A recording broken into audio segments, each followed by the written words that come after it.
Hey, hello, Willowdale and beyond. Welcome to Meet Your Neighbor, NeighborLink North York's weekly interview series. Each episode, we introduce you to new neighbors in the spirit of building a more connected community. Hi, everyone. I'm Sebastian Piasucci. I'm NeighborLink North York's marketing and event manager. I also produce Meet Your Neighbor, and this week I get to fill in for Lily Chang as host. I hope you're all having a wonderful evening. You've all had a good weekend, a good start to your week, and maybe you're curled up on the couch and you're ending your day, and I think there's no better way to end a day than meeting a wonderful neighbor. And so I'm so excited to get to this conversation. Before I do, I would not be a good marketing and event manager if I didn't talk about some of the things going on at NeighborLink. And one thing we actually launched last week was the Meet Your Neighbor podcast. So what we've done is we are taking our Monday night interviews that we do, so this live stream that you're watching right now, and we combine it with these student-led interviews. And so each week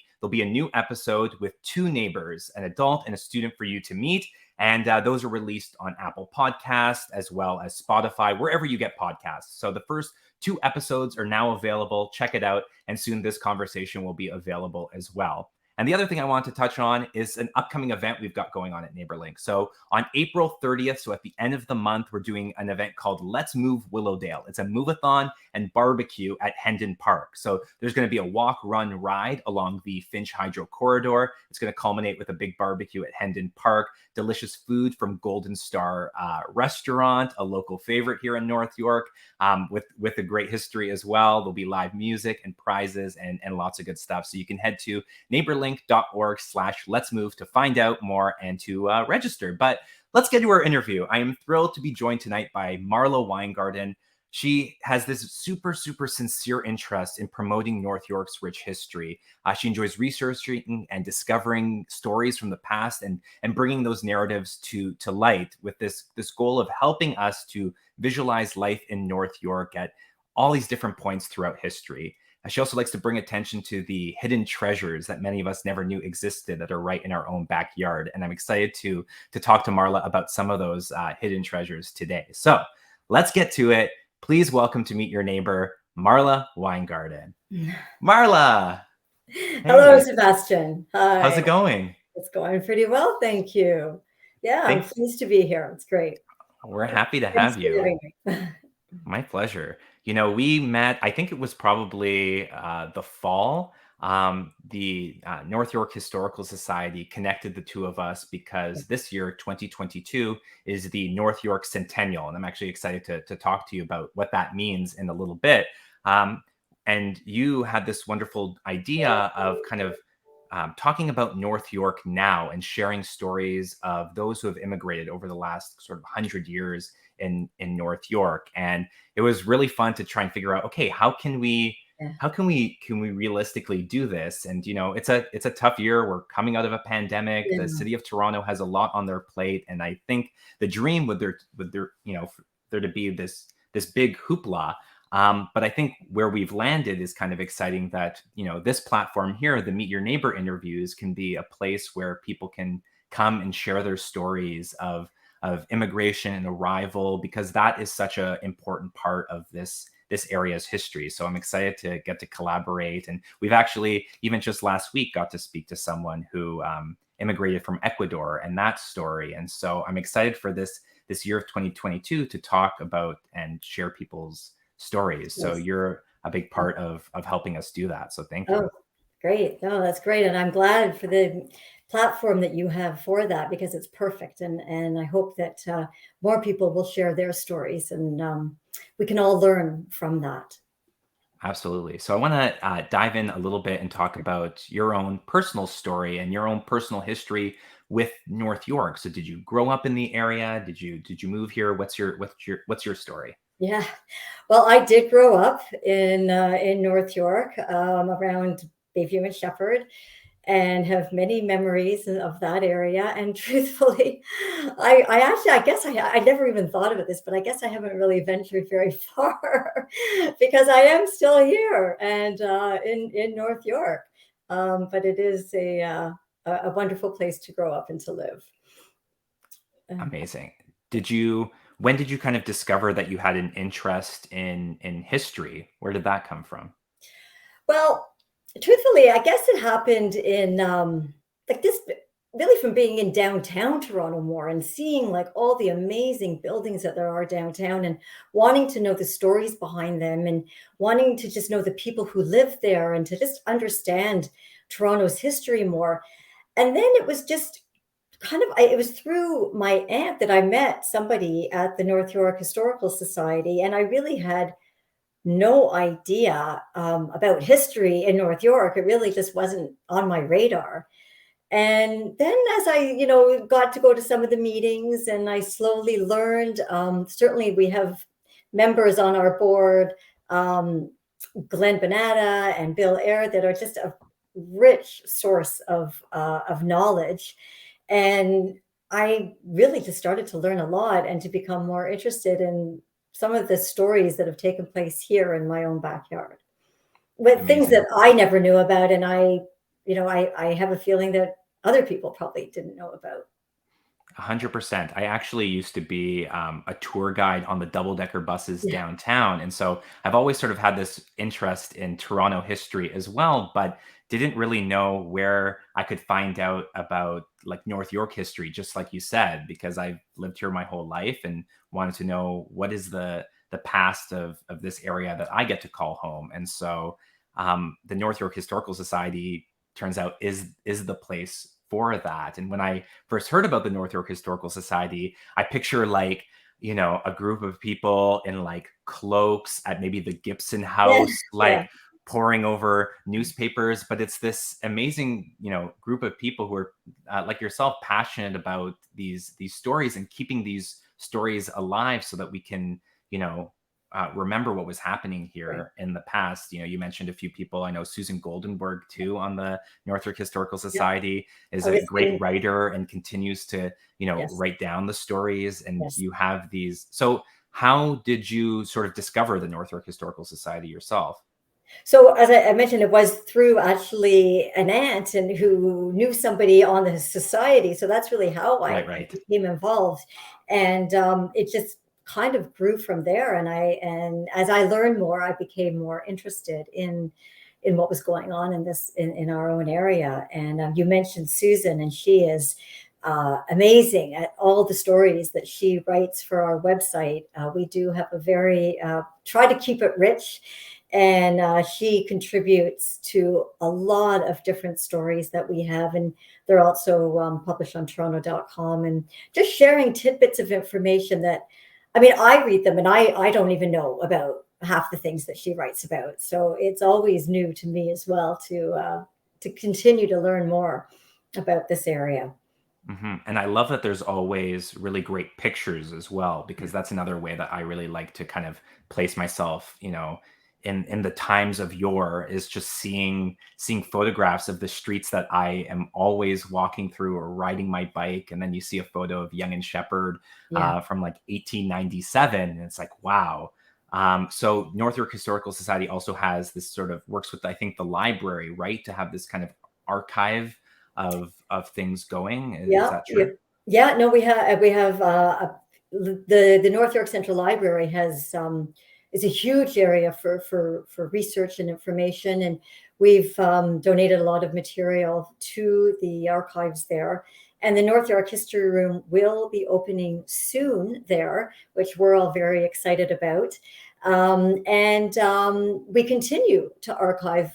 Bill from the society continues to collect even oral histories of people and pictures. People will often be sending the Historical Society information, and we are continually trying to digitize it and archive it. But the library certainly has an immense amount of archival material.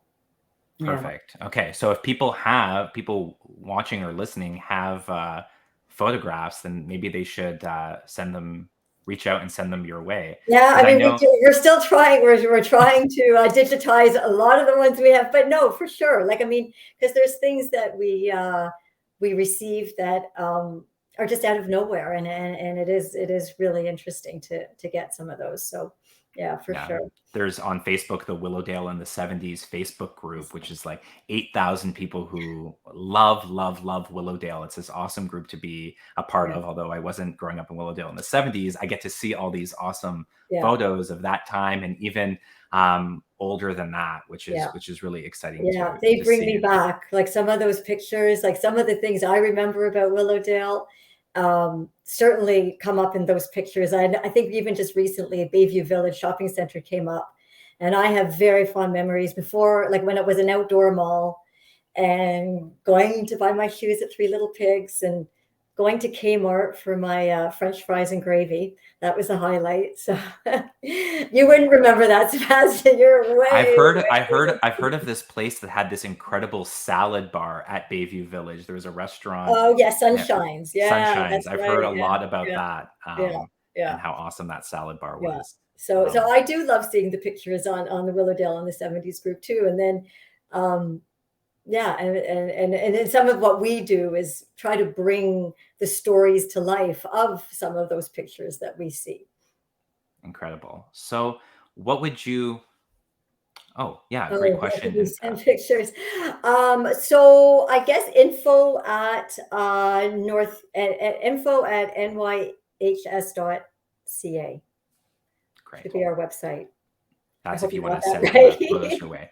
Yeah, or you can head to the website nyhs.ca and find the contact information there too. Awesome. So tell us a little bit about what people can expect in terms Yeah, of programming from the North York Historical Society. What are sure.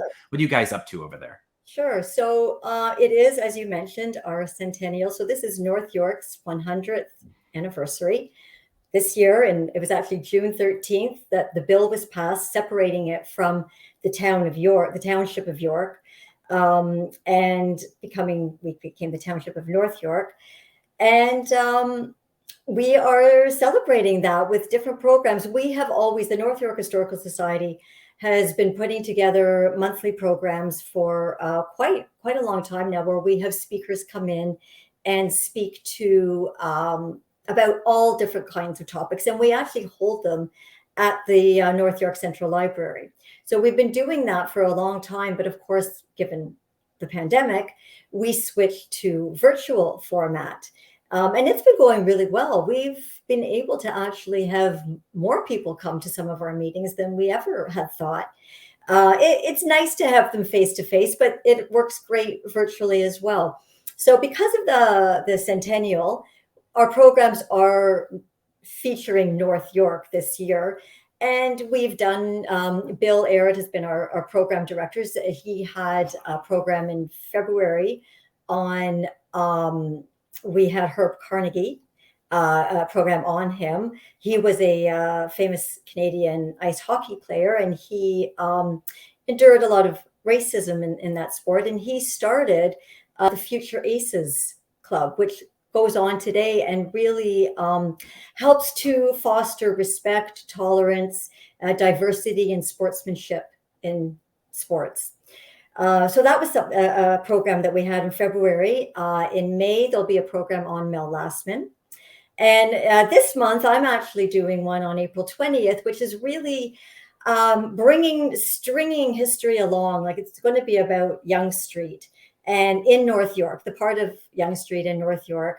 I actually did give this presentation last year, and we're kind of doing an encore one because it's very fitting for the centennial year.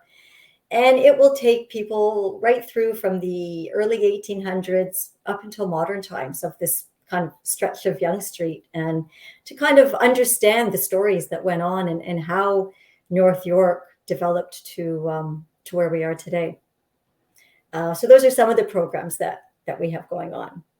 Awesome. Yeah, I think that you walk up and down Yonge Street, and it's the longest street in the entire world, and it has this incredible history. And I've learned through kind of my own research that really it was the road that the kind of Pennsylvania German farmers who were in the town of York were kind of walking up out of the kind of what now is downtown Toronto to figure out where else they could farm, and ended up in the area where Willowdale is today because it was this like incredible Yeah. soil, yeah, farmland.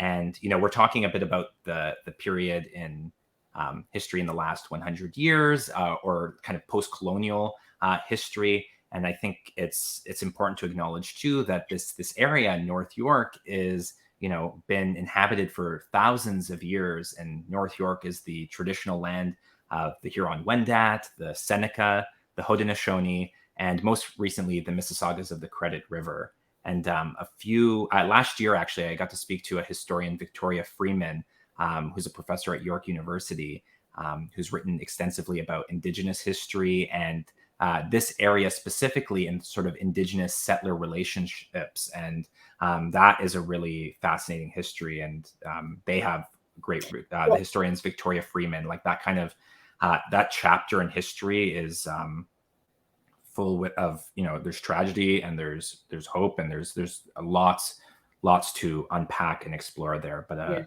Yes. it's not just the Toronto history. No. It's North York was a part of it too.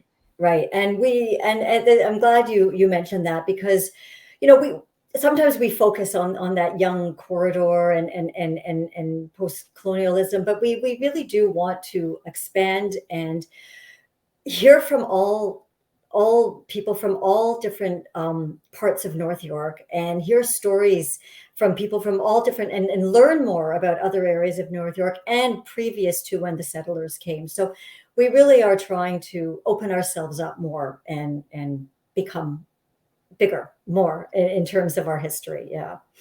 Absolutely. So if someone is listening live or in the next couple of days, your talk on Yonge Street is on April 20th, correct? Yes, April 20th. And you can go to the nyhs.ca website on the events page, and it has the link. It's just a Zoom link that we'll have.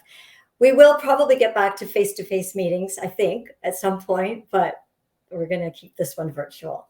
Sounds good. And if someone is listening after April 20th, like you said, Marla, there is these speaker series monthly. So if you miss this one, you can catch the next one. You said the next one is on Mel Lastman, which is, of course, extremely timely and a chapter in our history that is super important. I mean, that's the time where we were, our own city. But if we backtrack to maybe talking about the Centennial. So you said North York became its own town, right, in 1922. How did that come about? What was it then prior to 1922? And what did it mean to become a town? So prior to that, it was part of the township of York.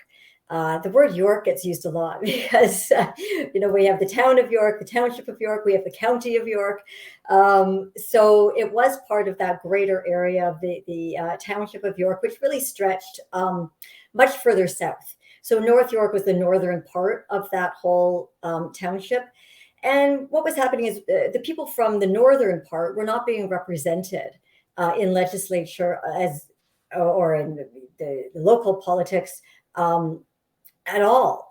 And yet they were still paying a lot of taxes. And so they were feeling like they were not getting anything for the money that they were paying in taxes. It was all going to the more urban part of the southern part of the township of York. So a petition was started. And there is an interesting story about how that got to be, because, people lived so far apart, but you had to get it signed. So it was eventually signed, and the bill was actually passed June 13th, 1922. And then I was incorporated as a township on June 18th. And from there on in, that's when a lot of the development along Yonge Street really took shape, because they needed a municipal building, they needed a fire hall, they needed all these things that never existed before in North York.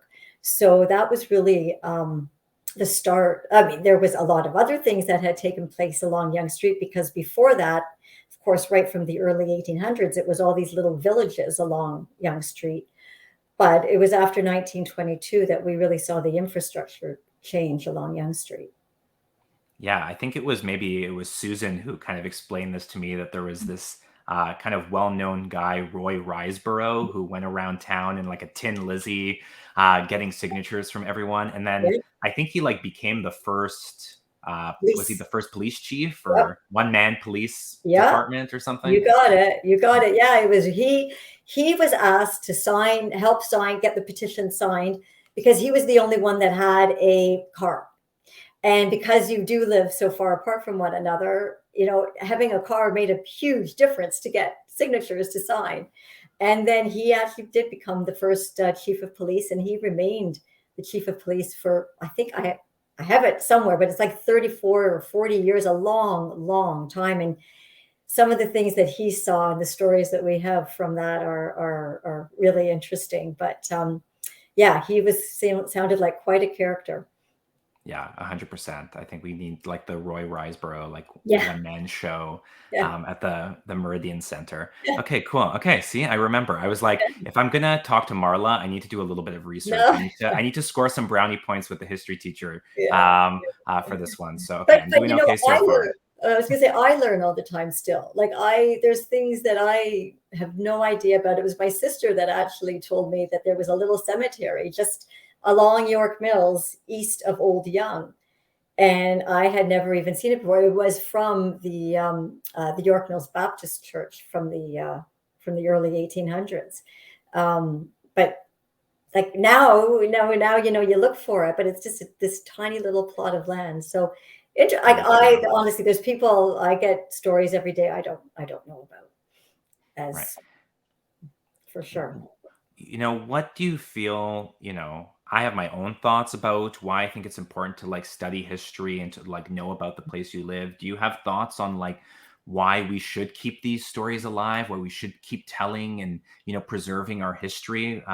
What makes it significant to you? I don't know. I guess maybe it's different for everybody.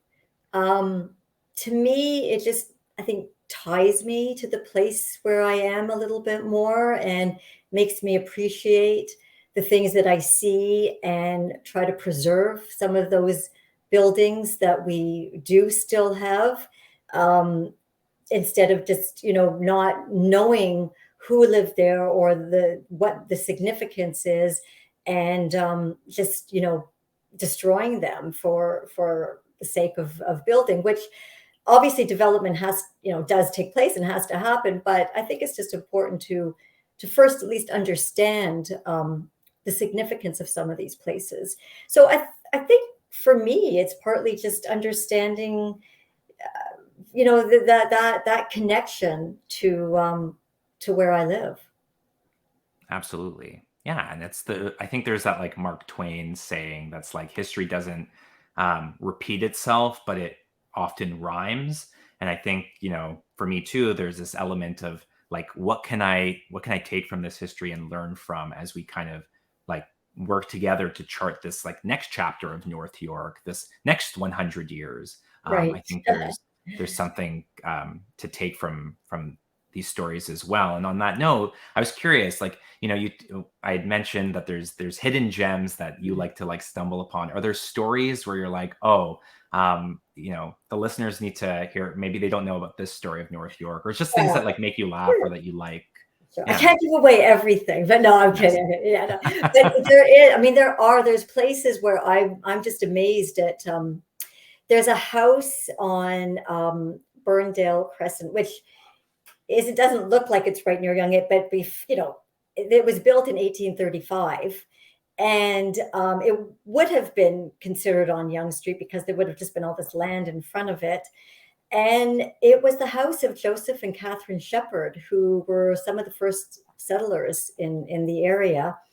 And the house is in gorgeous condition today. It still sits there. And the significance is we have many stories about the 1837 rebellion. And I think my husband's tired of me talking about it all the time. But it really was a significant rebellion. And that was led by William Lyon Mackenzie. And I won't go into it too much, but the rebels did stop at Catherine Shepherd's house on the way. They were coming in from Lloydtown, like up at like Highway 9, and walking through the winter. And so they Wow. were like, I know, like, it must have been like a day's travel. And so they were tired and hungry. And Catherine Shepherd, who was a widow at that point, fed them and allowed them to rest and it wasn't it was against what the loyalists were allowing. And so she was a very, very brave woman. And thankfully that house still survives today. So things like that you would drive by and not even really notice. And there's other places like that too that you could drive by, certainly on Earl Bill's Park. Actually, the oldest house from North York, it was built like 1824, I believe. I have to check my notes, but I think it's 1824, and it was built by John Bales, and he settled on the land there, and it's amazing. It still stands today, and it was his great grandson, who was Robert Earl Bales, that was actually the reeve of North York in the 30s. So that's kind of like the mayor. When it was a township, they would refer to them as the reeve, and hence the Earl Bales Park. So it's really goes way back in history from John Bales when he has, and that house still sits on the park. So it's kind of cool. Yeah, the Schwartz family. Yeah, someone in the comments is saying, yeah, Jamie Schwartz says the Schwartzes love the 1837 rebellion. No, it's pretty. I'm like, I remember that from history class. I think I got to come to your talk. I need a refresher 100%. I'll make it interesting. Okay, good stuff. Well, it's nice to know that there were, folks who the streets are named after. They were living in North York, because I heard from another tour guide that the guy that Yonge Street is named after never set foot on like Canadian soil. So he's got the longest street in the world named after him, but he never saw it. So it's nice that some of our streets are named after those who are doing awesome things over here. Well, hopefully, I don't know about Yonge has a little bit of a controversial side to him. Yes, very much so. Yeah. So why don't we jump into what we like to call the Willowdale rapid fire round? Sure. So we'll fire off a few questions about our neighborhood and even North York in general, because I know you've had the chance to live in different parts of the suburbs. So my first question for you is, what is your favorite spot to hang out in Willowdale? Okay, so I think I would have to say it's the ravine, because we live along, the Don River. Well, the Willowdale winds through with the Don River, and I do love going to the ravine. I try to go almost every day, no matter what the weather is. And I think it's just my place of just relaxing. It's kind of meditative for me. Or I go with a friend and we walk and talk, but I do spend a lot of time in the ravine system. Yeah, nice. Nothing sinister, just walking. Yeah, no, that's great. Yeah, I do love it. Perfect. And do you have a favorite place that you like to eat in Willowdale? Yeah, so I think there's so many amazing little restaurants along Yonge Street, north of Shepherd right now. I mean, there's really just so many different kinds of foods. I guess maybe because of the history, I do still like going to the Miller Tavern. I love the atmosphere there. And sitting on the patio in the summer is beautiful. And of course, the history that it brings. So I do like that place. Okay, nice. And what would you say, and maybe this is partly based on history, whatever this question makes you think of, but what would you say sets Willowdale and North York apart from other neighborhoods? Well, I don't know about totally setting apart, but it is a really diverse community with people coming from so many different countries and settling in North York and Willowdale specifically. And I know we've talked about that because that was based on, the whole hearing people's stories and understanding, because North York really is, when looking at even like a census, North York is more culturally diverse than even other parts of Toronto. So it is interesting in that way. And I would say too, it's diverse in the kind of people, and it's also diverse in, you can go to Yonge and Shepherd, which is like so built up now with so many condos and big buildings and the whole civic center in Mount Laspin Square, and then you can within really minutes be in this quiet ravine system along the Don River. So I love the fact that Willowdale brings you both of those things. Nice. And you know, you would know this better than anyone. One of my questions is, how has the area changed over time? And I mean, there's so many ways, but um, what is one way that you who have looked at history so much is like Yeah. this huge change? What would Catherine Shepherd Yeah. be like seeing now and being like, this is happening at Young and Shepherd today? Or Yeah. I think that's, you just said it. I mean, I guess it's really the same as many other neighborhoods and places. It's just the density around that area that is just completely changed from where it was when it first became a township in 1922. And for it's great. I mean, so many people are coming to live here. It brings us so much more, like so many amazing restaurants. There's so much good that does come from all that new density that we have. So I guess that would be the biggest change over time. amazing. So is there you talked about the ravine, we talked about some places that are near to you. Is there another hidden gem in Sure. Willowdale that people should know about that you'd be willing to share? Yeah.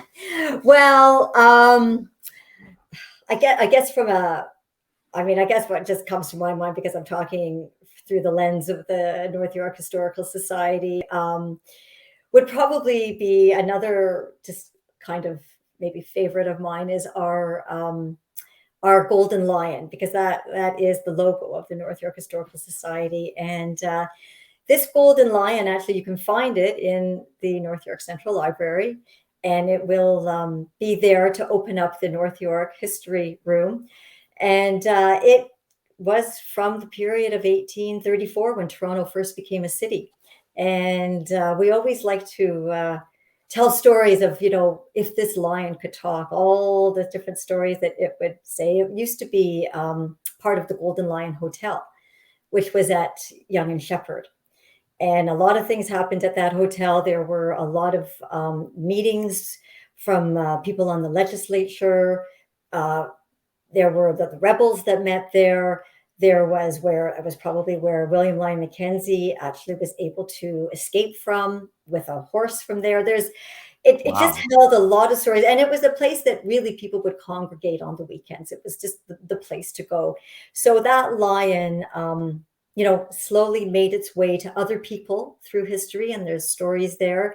And it now is owned by the North York Historical Society, and it's in the library for everybody to see. So we're kind of proud of that lion. But if that's a That's gem, great. I don't know, but No, it's I love that. I love that there's kind like of a physical, interesting. like a memento Yeah, from yeah, this period that has like yeah. seen so much. Like you said, if that lion could talk. It's really- Awesome. And do you have a, favorite moment in Willowdale, aside from getting your French fries at Kmart? Yeah.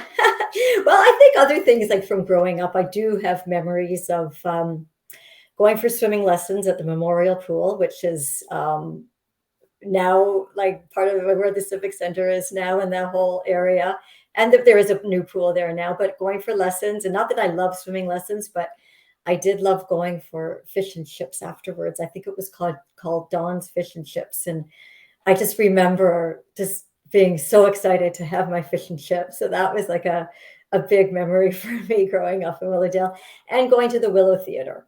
And I know there's been pictures of that on that Willowdale in the 70s group. And I totally remember going to that theater and kind of being in awe of these like amoeba like creatures on the wall. And it was just a really big theater. And yeah, I just remember being in awe of that theater. So those are a couple other memories. Amazing. And we have a comment here from Yeah. Howie, who runs the Willowdale in the 70s group, and he says, Ah! "Marla, I love what you do and love the North York Historical Society. Question for you: I've never gotten thrown out of the Algonquin Tavern. Do I still qualify as a Willowdaler?" Um, Yes, you do. Yes, you do. okay, Marla is the one who gets to decide that. So Yeah. she has spoken, and so it is said, so it shall be. Amazing. So if there's Yeah. someone who's listening right now who loves North York history, wants to be a part of the North York Historical Society, can they join? Can they? Of course. Uh, yeah. Yes, we're always welcoming members for sure. And And you can memberships, you can go to the website and there is a tab that says memberships. And it is, very well received, and we love new members, people if they want to volunteer. But even if not, we do also like to, through different donations and fees that we get, we do sponsor plaques that are made throughout North York. So that, again, we've done one for many different buildings and the Golden Lion Hotel. And we have a student, Grace, who I know you've met. And she has really been instrumental in moving along some other projects that we have. And she's the one that helped instigate a plaque for the LEO Peace House, who was also there during the rebellion times. So anyway, we do work with Heritage Toronto on those plaques.